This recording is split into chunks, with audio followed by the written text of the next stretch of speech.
சிலர் 100 வயசு வரை வாழ்ந்து நீங்கள் என்ன செய்ய போகிறீங்க அப்படின்னு கேட்குறாங்க. 100 வயசு வரை ஏன் வாழணும், ஏன் வாழ்ந்து என்ன தான் பண்ண போகிறீங்க? அதனால் விருப்பப்பட்டதை சாப்பிடுங்க, கண்டதையும் சாப்பிடுங்க, நல்ல நல்ல கோழிக்கறி, நல்ல பிரியாணி, ஐஸ்கிரீம், நூடுல்ஸ் என்ன பிடிக்குதோ எல்லாம் சாப்பிடுங்க. 100 வயசு வரை வாழ்ந்து நம்ம என்ன பண்ண போகிறோம் அப்படின்னு கேட்குறாங்க. 100 வயசு வரை வாழ்ந்து என்ன பண்ண போகிறோம்னா, 100 வயசு வரை வாழ்ந்தவங்களாம் என்ன பண்ணாங்களோ அதுதான் நம்ம பண்ண போகிறோம். ஏதாவது பண்ணி தான் ஆகணும். வாழ்ந்தால் ஏதாவது பண்ணி தான் ஆகணும். இன்றைக்கி நம்ம என்ன செய்கிறோம், ஏன் இதெல்லாம் செய்கிறோம்? இன்றைக்கி உயிர் வாழ்ந்துகிட்டு இருக்கோம், அதனால் நம்ம இதெல்லாம் செஞ்சு தான் ஆகணும். ஏதாவது செஞ்சு தான் ஆகணும். இன்றைக்கி உயிர் வாழ்கிறோம், அதனால் ஏதாவது செய்து தான் ஆக வேண்டும். 100 வயசில் இப்போ எத்தனை வயசு வரைக்கும் உயிர் வாழலான்னு நினைக்கிறீங்க? 100 வயசு வரை வாழ்ந்து நீங்கள் என்ன பண்ண போகிறீங்க இந்த உலகத்தில் அப்படின்னா? 100 வயசில் நீங்கள் என்ன பண்ணுவீங்க? இல்லை அப்போ எத்தனை வயசு வரைக்கும் வாழலாம்? 80 வயசு வரைக்கும் வாழலாமா? அப்போ 80 வயசுக்கு அப்புறம் உயிரோடு இருந்தீங்கன்னா போய் தற்கொலை பண்ணிப்பீங்களா? 80 வயசுக்கு அப்புறம் நீங்கள் உயிரோடு இருந்தீங்கன்னா போய் தற்கொலை பண்ணிப்பீங்களா? எதாவது மருந்து குடிச்சு செத்துருவீங்களா? இதுக்கப்புறம் நம்ம என்ன செய்ய போகிறோம்னு சொல்லிட்டு எதாவது செத்துருவீங்களா? 80 வயசு வரைக்கும் நீங்கள் உயிரோடு இருந்தீங்கன்னா அப்போ என்ன செய்யலான்னு யோசிப்பீங்க. இன்னைய பொழுதை எப்படி ஓட்டலாம்? இன்றைக்கி உங்களுக்கு சாப்பாடு தேவை. 80 வயசு ஆகிடுச்சு, 90 வயசு ஆகிடுச்சு. 90 வயசுக்கு அப்புறம் நீங்கள் உயிர் வாழ்ந்துக்கிட்டு தான் இருக்கீங்கன்னா என்ன பண்ணுவீங்க? உங்களுக்கு சாப்பாடு தேவை, சாப்பாட்டுக்கு ஏதாவது ஒரு வழி பார்க்கணும், 4 பேர் உதவி தேவை. அதனால் வாழ்கிறதுங்கிறது அப்போ எல்லோரும் அப்போ என்ன பண்ணுறாங்கன்னா, 100 வயசு வரை வாழ்ந்து நம்ம என்ன பண்ண போகிறோம் அப்படிங்கிற கேள்வி இருக்கிறனால தான் சீக்கிரமாக செத்து போயிடுறாங்க உங்களுக்கு. அந்த மாதிரி கேள்வி 100 வயசுலேயும் நாம் செய்ய வேண்டிய வேலை என்ன இருக்குது? 100 வயசுலேயும் நம்ம ஏதோ ஒரு வேலை செய்யணும், 100 வயசு வரைக்கும் வாழணும், அந்த உணர்வு தான், அந்த ஆசை இருக்கணும். 100 வயசுலேயும் நமக்கு வேலை இருக்குது, அதை நாம் தான் கண்டுபிடிக்கணும். 100 வயசுலேயும் நாம் செய்ய வேண்டிய வேலை, பேரம்பேத்தி கொள்ளு பேத்திகளை பார்க்கணும். ஒரு வாட்டி தான் இந்த பிறப்பு. ஆனால் 100 வயசு வரை வாழ்கிறது மிகப்பெரிய சாதனை. 100 வயசு வரை வாழ்ந்து நம்ம என்ன பண்ண போகிறோம் அப்படின்னு நம்ம கேட்குறோம். ஏன்னா 50 வயசுலேயே உங்களுக்கு விபத்து ஏற்பட்டு செத்து போகலாம். நீங்கள் நோய் இல்லாமல் உங்களால் பாதுகாத்துக்க முடியும், அது உங்கள் கட்டுப்பாட்டில் இருக்குது. நோய் இல்லாமல் வாழ்கிறது கூட ரொம்ப கஷ்டமாக இருக்குது. அது உணவு கடையில் போய் உணவு வாங்குறீங்க, அவங்க எப்படி அதை உற்பத்தி பண்ணாங்களோ தெரியாது. இருந்தாலும் விழிப்போட ஓரளவுக்கு போராடி நோய் இல்லாமல் பார்த்துக்கலாம். ஆனால் ரோட்டில் போகிறீங்க, விபத்து ஏற்படலை, நீங்கள் ஓரமாக போனாலும் உங்கள் மேலே மோதிட்டு போனால் உங்களால் என்ன பண்ண முடியும்? அதனால் 100 வயசு வாழ்கிறதுலாம் ஒரு மிகப்பெரிய சாதனை. எத்தனை வயசுலேயும் நமக்கு மரணம் வரும். நோய் இல்லாமல் நம்ம பார்த்துக்க முடியும் ஓரளவுக்கு. நோய் இல்லாத வாழ்க்கை நமது கட்டுப்பாட்டில் இருக்கிறது. ஆனால் விபத்து இல்லாத வாழ்க்கைங்கிறது 50% நம்ம கட்டுப்பாடாக தான், 50% தான் நம்ம கட்டுப்பாட்டில் இருக்குது. விபத்து இல்லாமல் வாழ்வது என்பது. நீங்கள் ரோட்டு ஓரமாக போனாலும் உங்கள் மேலே மோதிட்டு போயிடுவாங்க. நீங்கள் ஓரமாக போனாலும் உங்களை இடித்து தள்ளிட்டு போயிடுவாங்க. இடித்து தள்ளி அவ்வளோதான், உங்கள் மேலே லாரி ஏறிட்டு போயிடும். நீங்கள் ஓரமாக தான், உங்கள் மேலே தப்பே இருக்காது. அதே மாதிரி நீங்கள் நல்லா நிம்மதியாக தூங்கிட்டு இருப்பீங்க. நல்லா ஒரு நைட்டு மிகப்பெரிய பூகம்பம் வந்துச்சுன்னா அவ்வளோதான், அதில் உயிர் தப்பிச்சா தான் உண்டு. அதனால் விபத்துலேருந்து நம்ம 50% தான் பாதுகாத்துக்க முடியும். நம்மளை சுற்றி அவ்வளோ அழிவுகள் இருக்குது. நம்மளை கொல்வதற்கு இந்த உலகம், இந்த இயற்கையில் நிறைய நிகழ்வு எப்போதும் நம்ம மரணம் நம்மளை சுற்றிக்கிட்டு தான் இருக்குது. எப்போதும் அந்த மரணம் நம்ம பக்கத்தில் தான் இருக்குது, நம்ம கண்ணுக்கு எதிரில் தான் இருக்குது. மரணம் எங்கேயோ இல்லை. மரணத்துலேருந்து நம்ம தப்பிக்கவே முடியாது. மரணத்தின் பார்வையில் தான் நம்ம வாழ்ந்துகிட்டு இருக்கோம். நீங்கள் ரோட்டு ஓரமாக போகிறீங்களா, மரணம் எங்கே இருக்குது? ரோட்டு நடுவில் இருக்குது. நீங்கள் திடீர்னால ரோட்டுக்கு வண்டி வந்துகிட்டு இருக்குது, திடீர்னால ரோட்டுக்கு குறுக்க போங்க, ரோட்டுக்கு நடுவில் போங்க, அங்கே தான் மரணம் இருக்குது. மரணத்தை பார்க்கலாம். மரணம் நம்மளை சுற்றிக்கிட்டு தான் இருக்குது. நீங்கள் உங்கள் வீட்டு மொட்டை மாடியில் போங்க, மொட்டை மாடிலேருந்து கீழே விழுந்தீங்கன்னா மரணம் கீழே தான் இருக்குது, உங்கள் பக்கத்தில் இருக்குது. உங்கள் வீட்டில் மின்சாரம் வருதா, அதில் தான் உங்கள் மரணம் இருக்குது. நீங்கள் தொட்டிங்கன்னா சாவு. மரணத்தை எல்லாமே மரணம் சுற்றி தான் இருக்குது, ரொம்ப நெருக்கமாக இருக்குது. மரணம் என்றைக்கோ வரப்போகுதுன்னெலாம் கிடையாது. 100 வயசில் தான் எனக்கு மரணம் வரும் அப்படின்லாம் கிடையாது. அது எங்கேயோ இருக்குது. 100 வருடம் பயணித்தால் தான் எனது மரணத்தை நான் பார்க்க முடியும் அப்படிலாம் கிடையாது. சுற்றி மரணம் இருக்குது. மரணங்கிறது உங்களை சுற்றி தான் இருக்குது. அதனால் நம்மளை சுற்றி இருக்கிற அந்த மரணத்திலேருந்து நாம் தப்பிக்கிறோம். தினம் தப்பித்து வாழ்கிறோம், தப்பித்து கொண்டு தான் இருக்கிறோம். அப்படி இருக்கும்போது அந்த மரணத்துக்கு சப்போர்ட்டாக பேசாதீங்க. 100 வயசு வரை வாழ்ந்து என்ன பண்ண போகிறீங்க அப்படின்னு அவநம்பிக்கையோடு பேசாதீங்க. நீங்கள் அதுலேருந்து தினம் தப்பிக்கிறீங்க. தினம் அது ஒரு சாதனை. இன்றைக்கி கூட சாகலாம். மரணம் எங்கேயே இல்லை. நீங்கள் நினச்சா இன்றைக்கி கூட சாகலாம். அதனால் 50 வயசு வரை வாழ்ந்து என்ன பண்ண போகிறீங்க? 60 வயசு வரை வாழ்ந்து என்ன பண்ண போகிறீங்க? 70 வயசு வரை வாழ்ந்து என்ன செய்தாங்களோ அதை தான் நம்ம செய்யணும். ஏதாவது செய்யணும். வாழ்க்கை ஒரு முறை தான். இன்னொரு வாட்டியாக நம்ம பிறக்க போகிறோம்? வாழ்க்கை ஒரு முறை தான். அப்போ 100 வயசு வாழ்கிறது ரொம்ப ஈஸி கிடையாது. ரொம்ப கஷ்டப்பட்டால் தான், ரொம்ப விழிப்புணர்வோடு பாதுகாப்போடு இருந்தால் மட்டும்தான் 100 வயசு வரை வாழ முடியும். 100 வயசுக்கு மேலேயும் வாழ முடியும். சாதனை நிகழ்த்த வேண்டும். ஒரு குடும்பத்துக்கு பெருமை. ஒரு வயசில் ஒருத்தர் 100 வயசு வரை வாழ்கிறாருன்னா அதுக்கு காரணம் அவர் மட்டுமா, அந்த குடும்பத்தினர் அவரை அக்கறையாக பார்த்து கொள்கிறார்கள். அவருக்கு 100 வயசு வரை வாழணுங்கிற ஆசையை உருவாக்குனது யார்? அந்த குடும்பத்தை சார்ந்தவர்கள். அந்த அந்த 100 வயசு வரை வாழ்கிறார் பாருங்க, அவரிடம் அன்பாக இருக்கிறார்கள், அவருக்கு நல்ல உதவியாக இருக்கிறாங்க. அவர் 100 வயசு வரை வாழ்வதற்கு அந்த ஆசையை அவர்களிடம் தூண்டுகிறார்கள். பேர பிள்ளைகளை பார்க்கணும், இன்னும் தலைமுறைகளை பார்க்கணும், கொள்ளு பேத்திகளை பார்க்கணும், பார்த்து அவர்கள் கொஞ்சுவதை பார்க்க வேண்டும். அந்த ஆசை தான். அதுலேயும் 100 வயசு வரைக்கும் ஒரு கணவன் மனைவி இருக்காங்கன்னா இன்னும் சந்தோஷம். 100 வயசு வரைக்கும் அவங்க அன்போடு முத்தமிட்டுக்கிட்டு ஏதோ ஒன்று பண்ணிக்கிட்டு கிடக்குறாங்க. ஜாலியாக இருக்குது வாழ்க்கை. கஷ்டமாக இருந்தாலும் எல்லோரும் வியந்து பார்க்குறாங்க. 100 வயசு வரை உயிரோடு இருக்காரா, எல்லோரும் வியப்பாக பார்க்குறாங்க. அதுதான் அந்த முதுமையில் கிடைக்கிற ஊக்கம். முதுமையில் கிடைக்கிற ஊக்கம் பாருங்கள். 100 வயசு வரையா, 110 வயசா அவங்களுக்கு, ஓய்யோ ஆச்சரியமாக இருக்குங்க. ஆனால் அவங்க முதுமையாக தான் இருப்பாங்க. தோலெல்லாம் சுருங்கி போயிருக்கும், கண்ணெல்லாம் உள்ளே போயிருக்கும். 100 வயசுலேயும் உங்கள் கண்ணு நல்லா தெரியுதா, ஆச்சரியமாக இருக்குங்க. 110 வயசுலேயும் உங்கள் பற்கள் விழவில்லையா, ஆச்சரியமாக இருக்குங்க. ஐயோ மிகப்பெரிய சாதனையாளர், நீங்கள் தான் வாழ்நாள் சாதனையாளர், எல்லாரும் பெருமையாக பேசுவாங்க. அவருக்கு வயசு 110ங்க. எப்படிங்க உங்கள் வாழ்க்கையின் ரகசியம் என்னங்க அப்படின்னு கேட்பாங்க. சொல்லுங்கள், நாங்களும் தெரிஞ்சுக்கிறோம். நாங்களும் 110 வயசு வரை வாழ்கிறதுக்கு ஏதாவது உங்கள்கிட்ட இருந்து கற்றுக்க முடியும். அப்போ வழிகாட்டியாக இருக்காங்க. 110 வயசு வரைக்கும் 120 வயசு வரைக்கும் ஒருத்தர் வாழ்ந்தாருன்னா உங்கள் வாழ்க்கை ரகசியம் என்ன சொல்லுங்கள், நாங்களும் பின்பற்றுகிறோம் அப்படின்னு கேட்பாங்க. பிறருக்கு வழிகாட்டியாக, பிறருக்கு முன்னோரியாக, அவர்களைப் போல 120 வயசு வரை வாழ்வதற்கு பிறரை தூண்டுகிற, பிறருக்கு ஊக்கம் கொடுக்கிறவர்களாக அவர்கள் இருக்கிறார்கள். இதுதான் 120 வயசு வரைக்கும் 100 வயசு வரைக்கும் வாழ்வதற்கு, 100 வயசு வரைக்கும் வாழ்கிறாருன்னா அவர்கிட்ட 100 வயசு வரைக்கும் வாழ்வதற்கான ரகசியம் இருக்குது. ஒரு வாட்டி தான் வாழ போகிறீங்க, அவ்வளோதான். நீங்கள் செத்தாச்சுன்னா அவ்வளோதான், உங்கள் முடிஞ்சு போச்சு. அப்புறம் நீங்கள் வரப்போகிறதில்ல. இந்த உலகத்தில் என்ன நடக்க போகுதுன்னு உங்களுக்கு தெரியாது. அதனால் அவநம்பி உங்களை சுற்றி மரணம் சுற்றி இருக்கும். மரணம் தான் உங்களுடைய எதிரி. அந்த எதிரிகிட்டேருந்து தினம் தப்பிச்சு வர்றீங்க. பாதுகாப்பாக பார்த்து நடக்கிறீங்க. கரண்ட்டில் கை வச்சிடக்கூடாது. கரண்ட்டுக்குள்ளே தான் இருக்குது மரணம். அதுலேருந்து விலகி எப்படி பாதுகாப்பாக, அந்த எதிரி, அந்த மரணம் தான் எதிரி, நோய்கள் தான் எதிரி. சீக்கிரமாக மரணத்தை அழைத்து சீக்கிரமாக வாங்க, என் வண்டியில் ஏறிக்கோங்க. நோய் என்ன சொல்லுதுன்னா, என்னுடைய வண்டியில் ஏறிக்கோங்க, உங்கள் மரணத்துக்கு சீக்கிரமாக அழைச்சிட்டு போகிறேன், வாங்க, மரணம்னா என்னன்னு காட்டுறேன், சீக்கிரமாக உங்களுக்கு காட்டுறேன். 70 வயசில் உங்களுக்கு மரணம்னா என்னன்னு காட்டுறேன். புற்றுநோய்ங்கிற ஒரு வண்டி வருது, அது என்ன சொல்லுதுன்னா, என் வண்டியில் ஏறுங்க, 70 வயசில் உங்களுக்கு மரணத்துக்கு கொண்டு போய் சேர்க்குறேன், சீக்கிரமாக போயிடுவேன், ஃபாஸ்ட்டாக போயிடலாம் அப்படின்னு சொல்லிட்டு புற்றுநோய் சொல்லுது. மாரடைப்பு சொல்லுது.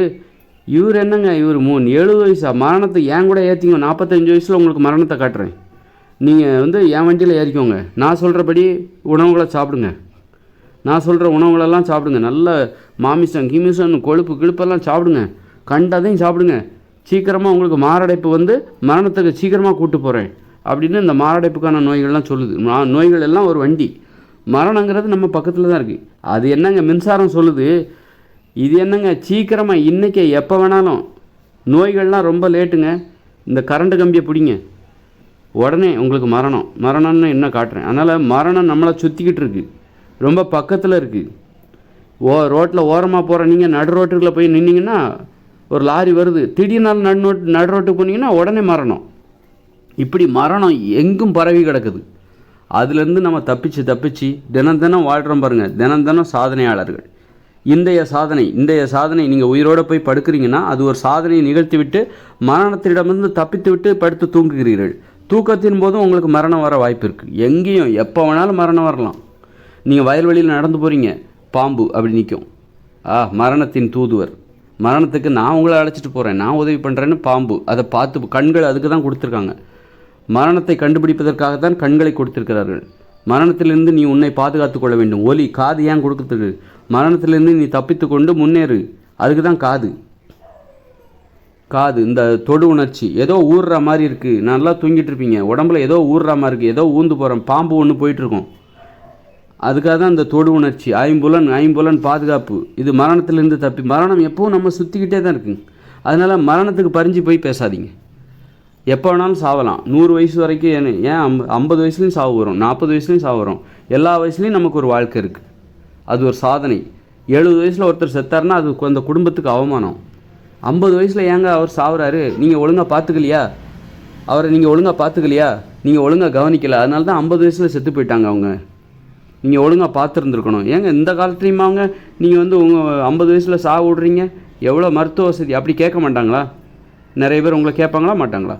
உங்கள் வயசில் உங்கள் வீட்டில் யாராவது 50 வயசில் செத்துட்டாங்க, 40 வயசில் செத்துட்டாங்க அப்படின்னா என்னங்க இவ்வளோ அஜாக்கிரதையாக இருக்கீங்க? ஒரு விபத்து ஏற்பட்டால் பரவாயில்ல, சரி ஏதோ தவறு நடந்துருச்சு, அது எதிர்பாராமல் அவர் ஒழுங்காக போனாலும் அவர் மேலே ஒரு நோயால் செத்துட்டாங்க அப்படின்னா உங்களுக்கு அது அந்த குடும்பத்தினருக்கு அவமானம். மாரடைப்பில் இறந்து போயிட்டார் அப்படின்னா ஒருத்தர், அந்த குடும்பத்தில் உள்ளவர்களுக்கு அவமானம். அது 4 பேர் கேட்பாங்க, என்னங்க இவ்வளோ கேர்லெஸ்ஸாக இருக்கீங்க, ஒரு ஜென்ரல் செக்கப் பண்ணிக்கக்கூடாதா அப்படின்னு கேவலமாக கேட்பாங்க. அப்போ ஒருத்தர் 120 வயசு வரைக்கும் உங்கள் வீட்டில் உயிரோடு இருக்கார், 90 வயசு வரைக்கும் 100 வயசு வரைக்கும் உங்கள் வீட்டில் ஒருத்தர் உயிரோடு இருக்குன்னா உண்மையிலே அந்த குடும்பத்துக்கு அது பெருமை இல்லையா? நல்லா பார்த்துக்கிறீங்கங்க, உண்மையிலே நல்லா எப்படிங்க நல்லா கவனிச்சிங்க. எங்கள் வீட்டில் என்னார் அப்போ 110 வயசு வரைக்கும் ஒருத்தர் உயிரோடு இருக்கார், அவர் என்ன சொல்லுவார், எங்கள் வீட்டில் எல்லாருமே நல்லா பார்த்துப்பாங்க, அன்பாக இருப்பாங்க, பாசமாக இருப்பாங்க, ஒரு நாளும் என்னை வந்து சீன்னு நினச்சது கிடையாது, நான் சாப்பிட்டேன்னா வேலைக்கு சாப்பிட்டேன்னா எல்லாம் நல்லா பார்த்துப்பாங்க, அதனால தான் நான் இவ்வளோ காலம் உயிரோடு இருக்கேன், வாழணுங்கிற ஆசையே எனக்கு அப்போ தான் வந்தது. அதே முதியவர்கிட்ட போய் வயசானவங்ககிட்ட போய் எப்போ பார்த்தாலும் திட்டிக்கிட்டு அவங்கள ஒரு சுமையாகவே நீங்கள் வச்சுருந்தீங்கன்னா வீட்டில் உள்ளவங்க எரிச்சல் படுவாங்க, ஏன்டா இது சாக மாட்டேங்குது. அல்லது வீட்டில் உள்ளவங்க வந்து முதியவர்களை வந்து திட்டிக்கிட்டு இருந்தாங்கன்னா அந்த முதியவருக்கு என்ன தோணுன்னா சீக்கிரம் போய் சேர்ந்துடணும்னு தோணும். ஏன் இந்த உலகத்தில் உயிரோடு வாழ்கிறோம், பிறருக்கு பாரமாக நாம் ஏன் உயிரோடு வாழணும் அப்படின்னு சீக்கிரமாக போய் சேர்ந்துடணும். நம்மளை சுற்றி இருக்கிற நமது பிள்ளைகளே நம்மளை வந்து ஒரு சுமையாக நினைக்கிறாங்க. அதனால் நம்ம ஏன் உயிரோடு வாழணும், சீக்கிரமாக போய் சேர்ந்துடணும், அந்த வேண்டுதல் பழிச்சிடும், சீக்கிரமாகவே சேர்ந்துருவாங்க. அதனால் வாழணுங்கிற அந்த ஆசை எதனால் ஏற்படுதுன்னா சுற்றி இருக்க அந்த குடும்பத்தினர் அவர்களிடம் நடந்து கொள்கிற முறை, அவர்களை கவனித்து கொள்கிற முறை, அவர்களிடம் அன்பு செலுத்துகிற முறை தான் அவருக்கு மேலும் மேலும் வாழ வேண்டும் இந்த உலகத்தில். விட்டுட்டு இவங்களெல்லாம் விட்டுட்டு இவர்களை ஏமாற்றி விட்டு நாம் சென்று விடக்கூடாது அப்படின்னு அந்த வாழணுங்கிற ஆசை சுற்றி அன்பு அவர்களை செலுத்துகிற முறை. மனைவியை விட்டுட்டு எப்படி கணவன் சாகிறது, இவ்வளோ அன்பான மனைவியை விட்டுட்டு எப்படி கணவன் சாக முடியும், வயசு 115 ஆயிடுச்சு, அந்த மனைவிக்கும் வயசு 112, இவளை விட்டுட்டு நான் எப்படி தனியாக போகிறது வயசான காலத்தில், அதனால் நான் இவ இருக்கிற வரைக்கும் நான் உயிரோடு இருந்தாகணும், அது மாதிரி அப்படின்னு நினைப்பார் இந்த கணவன். மனைவி என்ன நினைப்பாங்க, 115 வயசு ஆயிடுச்சு என் வீட்டுக்காரனுக்கு, அவனை விட்டுட்டு நான் எப்படி தனியாக போகிறது, பாவம் நான் இல்லைன்னா ரொம்ப கஷ்டப்படுவார், அதனால் அவருக்காகவாவது நான் உயிரோடு இருக்கணும் அப்படின்னு சொல்லிட்டு இந்த மாதிரியான உணர்ச்சிகள் தான் நம்ம ஆயுட்காலத்தை நீட்டுகிறது. அதே நீங்கள் உங்கள் வீட்டில் உள்ள முதியவர்களை நீங்கள் வெறுத்தீங்க திட்டிக்கிட்டே இருக்கீங்கன்னா சீக்கிரம் போய் சேர்ந்துடணுன்னு தான் தோணும். சீக்கிரம் இந்த உலகத்தில் இருக்கிறதே அது மாதிரி. இப்போ அதிக காலம் உயிர் வாழணுன்னா நீங்கள் உங்களால் முடிகிற வரைக்கும் வேலை செஞ்சிகிட்டே இருங்க, பிறருக்கு பாரமாக இருக்காதீங்க. பிறருக்கு பாரமாக இருக்கும்போது தான் ஏன்டா இவர் ஏன் இவ்வளோ நமக்கு சுமையை தருகிறார், நமக்கு பாரமாக இவர் ஏன் வாழ்கிறார், போய் சேர வேண்டியதுன்னு அப்படின்னு பக்கத்தில் உள்ளவங்களே நினைப்பாங்க, பிள்ளைகளே நினைப்பாங்க. பெற்றோர்கள் என்ன பண்ணுறாங்க, 60 வயசுக்கு மேலே நம்ம ரிட்டையர்டு அப்படின்னு நினச்சிட்டு வீட்டில் எந்த வேலைக்கும் போகாமல் முதியவர் என்கிற போர்வை போத்திக்கிட்டு முதியவர் என்கிற முகமூடியை அணிந்து கொண்டு முதுமை என்கிற முகமூடியை அணிந்து கொண்டு வீட்டில் சலுகையை எதிர்பார்க்குறாங்க. வேலைக்கு போக வேண்டிய அவசியம் இல்லை. வீட்டில் பிள்ளைங்க சொல்ல தான் செய்வாங்க, வேலைக்கு போகாதீங்கன்னு சொல்ல தான் செய்வாங்க. ஆனாலும் நீங்கள் அது வந்து உங்களுக்கு எதிராக அவங்க சொல்கிறாங்க, சும்மா உங்களுக்கு அக்கறை காட்டுறதான். வேலைக்கு போகணுன்னு சொல்லணும். அதான் நல்ல பிள்ளைகள் யாருன்னா பெற்றோர்களை வந்து எந்த வயசுலையும் நீ வேலைக்கு போகாதான்னு சொல்லவே கூடாது, நீ வேலைக்கு போ அப்படின்னு தான் சொல்லணும். அப்போ தான் அவங்க அந்த பெற்றோர்கள் தைரியமாக இருப்பாங்க. உன்னால் முடிகிற வரைக்கும் நீ வேலைக்கு போ அப்படின்னு சொல்லணும். அதுமாதிரி பெற்றோர்களும் நான் வேலைக்கு போவேன், என்னால் முடிகிற வரைக்கும் நான் வேலைக்கு போவேன், என்னால் தினமும் வேலை செஞ்சு நான் உழைப்பேன், எனக்கு நிறைய பேங்க் பேலன்ஸ் இருந்தால் கூட இல்லை பேங்க் பேலன்ஸ் நிறையா இருக்கா, நிறைய பணம் இருக்கா, ஏதோ ஒன்று இயங்கிக்கிட்டே இரு, வீட்டிலே முடங்கி இருக்காது, வீட்டுக்குள்ளே உட்காராத, நீ போய் சுற்றுலா போ, ஏதாவது அங்கே ஊரை சுற்றிக்கிட்டு வா, உனக்கு தான் பணம் இருக்குது பேங்கில் இருக்குது அப்படி இல்லை, ஏதாவது ஒன்று செஞ்சுக்கிட்டு இரு, ஏதாவது ஒன்று தேடிக்கிட்டே இரு. சும்மா ஒரே வீட்டுக்குள்ளேயே முடங்கி இருக்கக்கூடாது. பேங்க் பேலன்ஸ் இல்லை, பணம் இல்லை, சேமிப்பு இல்லைன்னா நீ என்ன பண்ணு, சேமிப்பு இல்லையா, பணத்தை சம்பாதிக்கிறக்கா இப்போ பிள்ளைகள்கிட்டருந்து எதிர்பார்க்காம பணத்தை சம்பாதிக்கிறதுக்காக எதாவது முயற்சி பண்ணு. அது மாதிரி ஏதாவது ஒரு இயக்கத்தில் இருக்கணும். அப்போ தான் வந்து அந்த பிள்ளைகளுக்கு அது வீட்டிலே இருந்தால் அது சுமையாக தெரியும். அந்த மாதிரி ஆயுட்காலங்கிறது நம்ம எப்போவுமே இந்த 100 வயசு வரைக்கும் வாழ்ந்து என்ன பண்ண போகிறோம் அப்படி வந்து அவநம்பிக்கை. 100 வயசு வரைக்கும் வாழணும் அப்படின்னா அந்த 100 வயசுலேயும் நமக்கு ஊக்கம் இருக்கணும், உடம்பு நல்லா உறுதியாக இருக்கணும். ரொம்ப குண்டா தொப்பையாக தோலெல்லாம் சுருங்கி 100 வயசு வரை அந்த 100 வயசில் பார்க்குறக்கே அசிங்கம். 100 வயசுலேயும் அழகாக இருக்கார், அது இன்னும் வியப்பு. 100 வயசுலேயும் ஒரு அழகுங்கிறது இருக்கணும், உடம்புல ஒரு அழகுங்கிறது இருக்கணும். 90 வயசுலேயும் ஒரு அழகாக இருக்கணும், உடம்பு உறுதியாக இருக்கணும். அப்போ தான் முதுமை ரொம்ப ஆயுட்காலம் அதிகரிக்கணும் அப்படின்னா அந்த முதுமையிலையும் வந்து ஒரு இளமை தெரிய வேண்டும், பார்க்கறதுக்கு அழகாக இருக்கணும். 80-70 வயசுலேயே சுருங்கி போச்சுங்க, தோலெல்லாம் சுருங்கி போச்சு அப்படின்னா கூச்சமாக இருக்கும் நமக்கு. கூச்சமாக இருக்கும், ரொம்ப காலம் உயிரோடு வாழ முடியாது. அதனால் ஆயுட்காலம் அதிகரிக்கணும்னா உடம்பு அழகாக வச்சுக்கணும், நோய் இல்லாமல் இருக்கணும், ஆரோக்கியமாக இருக்கணும், பிறருக்கு சுமையாக இருக்கக்கூடாது, அழகாக இருக்கணும், உறுதியாக இருக்கணும். அதுக்கு தகுந்த உணவுகளை இப்போவே சாப்பிட ஆரம்பிக்கணும். 90 வயசு வந்தவரை பார்த்துக்கலாம், அப்போ உணவு முறையை மாற்றிக்கலான்னா கிடையாது. இப்போவே நீங்கள் அதற்கான முயற்சிகளை ஈடுபடணும். இப்போவே விழிப்புணர்வு சின்ன வயசுலேயே 30 வயசுலேயே 40 வயசுலேயே 20 வயசுலேயே அதற்கான உணவு முறைகளை மாற்றணும். உடலை உறுதியாக மாற்ற வேண்டும். உடல் பருமன் ஏற்படுத்துகிற உணவுகளை தவிர்க்க வேண்டும். நோய்களை ஏற்படுத்துகிற உணவுகளை இப்போவே தவிர்க்கணும். அந்த மாதிரி தவிர்த்தாதான் 100 வயசுலேயே அழகாக இருக்க முடியும், நல்ல நடமாட முடியும், நல்ல சிரமம் இல்லாமல் நடமாடணும், உடற்பயிற்சி செய்யணும், யாருக்கும் சுமையாக இருக்கக்கூடாது. சும்மா படுத்த படுக்கலையே இருந்துக்கிட்டு நான் 100 வயசு வரைக்கும் வாழ போகிறேன்னு சொல்லி அது நல்லா இருக்காது. வாழும்போதே ஒரு வியப்பு இருக்கணும். 100 வயசுலேயும் எங்கே அங்கே போகிறாரு, இங்கே போகிறாரு, நடக்கிறாரு, ஓடுறாரு, எவ்வளோ ஆச்சரியமாக இருக்கியா அப்படின்னு சொல்லிட்டு அந்த மாதிரி இருக்கணும். அந்த மாதிரி இருந்தால் தான் 100 வயசு வரைக்கும் வாழணும், 120 வயசு வரைக்கும் வாழணும். வாழ்கிறது மிகப்பெரிய சாதனை. பலருக்கும் 100 வயசு, ஒருத்தர் 100 வயசு வரை வாழ்கிறாருன்னா பலருக்கும் ஊக்கம் கொடுக்குறாரு என்று அர்த்தம். பலருக்கும் 100 வயசு வரைக்கும் வாழணும் அப்படிங்கிற ஒரு தன்னம்பிக்கை கொடுக்குறாரு. 100 வயசு வரை வாழ்ந்தால் மட்டும் போதாது, எப்படி வாழ வேண்டும், 100 வயசு வரைக்கும் நீ எப்படி வாழ வேண்டும். வீட்டிலே திண்ணிலே உட்காந்துட்டு இருக்கக்கூடாது, திண்ணிலே படுத்துக்கிட்டு 100 வயசு வரை வாழ்ந்துடலான்னு நினைக்கக்கூடாது. ஏதோ ஒரு வேலை செய்யணும், இயங்கி கொண்டு இருக்க வேண்டும். ஏதோ ஒரு வேலை செய்யணும்னா உனக்கு பேங்கில் நிறைய பேலன்ஸ் இருக்குது, சேமிப்பு இருக்குன்னா நீ இயங்கி கொண்டு இருக்க வேண்டும். எதையா தேடிக்கிட்டே இரு, மூவ் பண்ணிக்கிட்டே இரு, அதை தேடி இதை தேடி, சுற்றுலா போய் ஏதோ ஒன்று பண்ணு, ஏதோ ஒரு இயங்கி கொண்டே இருக்க வேண்டும். பார்ப்பதற்கு அழகாக தெரிய வேண்டும். வாழ்க்கை என்பது அழகாக 100 வயசு வரைக்கும் 100 வயசில் கூட சந்தோஷமாக வாழ முடியும் அப்படிங்கிறத பிறருக்கு நிரூபிக்கிற ஒரு வாழ்க்கையை வாழ வேண்டும். முதுமையிலும் இன்பம் இருக்கிறது, முதுமை சார்ந்த இன்பம் அது அப்படின்னு பிறருக்கு நிரூபிக்கணும். முதுமையிலும் எப்படி மகிழ்ச்சியாக வாழ வேண்டும் என்பதை பிறருக்கு நிரூபிக்கிற பொறுப்பு முதியவர்களுக்கு இருக்கிறது. முதுமையை பற்றி தப்பாக நினச்சிக்கிட்டு இருக்காங்க. அவங்க தான் 100 வயசில் என்ன பண்ண போகிறீங்கன்னு கேட்குறாங்க. 100 வயசுலேயும் என்ன பண்ண முடியுங்கிறத இங்கே நிரூபிக்கணும். 100 வயசுலேயும் நான் செய்வதற்கு இங்கே எனக்கு கடமைகள் இருக்கிறது, வேலைகள் இருக்கிறது, பணிகள் இருக்கிறது என்பதை நாம் நிரூபிக்க வேண்டும். ஒரு 120 வயசில் செத்து போகணும், வெற்றியாளர்களாக செத்து போகணும். 120 வயசு வரைக்கும் வாழ்கிறோம் அப்படின்னா 120 வயசு வரைக்கும் நம்ம பக்கத்தில் தான் மரணம் இருக்குது. அதெல்லாம் நம்ம டிமிக்கி காட்டி அந்த மரணத்திலேருந்து தப்பித்து தான் 120 வயசு வரைக்கும் நம்ம வாழ்கிறோம். தினம் மரணம் நம்ம பக்கத்துலேயே தான் இருக்குது. எங்கும் இருப்பார், எதிலும் இருப்பார், காற்றிலும் தூணிலும் இருப்பார், துணிலும் இருப்பார். அது யார், வேறு யாரும் இல்லை, மரணம் தான். தூணிலும் துரும்பிலும் யார் இருப்பார்னா மரணம் தான். எல்லா இடத்துலையும் பரவி இருக்குது, நம்மை சூழ்ந்து இருக்கிறது மரணம்.